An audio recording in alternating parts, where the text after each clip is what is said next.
in this lifetime, unfortunately, most people will go through their lives and they'll be traveling fast, moving fast, thinking fast. But the only thing that they were missing was they were thinking too small. I see most of these people who are driving and they're driving home and they're flying as fast as they can to get home from the job. But they don't really have the full thought processes to think, where do I want to go next? What's the life that I want to create? Is this the life that I want to be living? Unfortunately, most of these people don't have that. And they're not really living lives that they want to. But the only difference is, if they think bigger, if they say, where's this life going to take me if I keep going the way I'm going? Or what should I do differently to get what I want? People will drive home every single day and make it a priority to get home 5 minutes earlier, put their lives at risk, waste time as soon as they get back, take their time, be lazy, not take care of themselves physically or with their health. So they've done no workout, they've done no activity for the whole day. They're not eating healthily whenever they get back, and then they go to bed, and then they just get up again and start that day over. That's how you get people that are lost. Because whenever I say most people are lost out there, it's not that they're lost and they're just wandering about.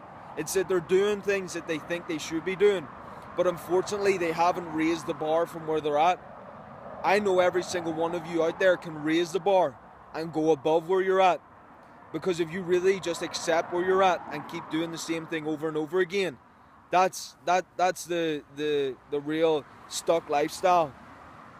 Those people end up turning their most of the time just turning off. They switch off. They no longer want to really be thinking and taking charge of their life. I'm letting you know now, before any of that happens, and if you're already in this situation, you have the ability now to realize and say, is this where I want to go? And if not, start making plans to change it. Because where you are now does not mean that you have to stay there.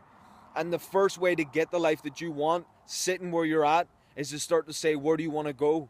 Because you're already going to be doing the same thing over and over again anyway. So if you decide to, and you really want to, then guess what? You can start to change the direction you're going in. Because most of the people out there have spent 20, 30, 40 years doing the same thing in the same place, and they never really had that direction, and they never really took charge of their life. If you want to have that experience, if you want to go to that level of living, then you have to go all out in the way that you're living. No more of this bullshit. No more of this day in and day out, same thing over and over again. You've got to go beyond. You've got to raise the bar.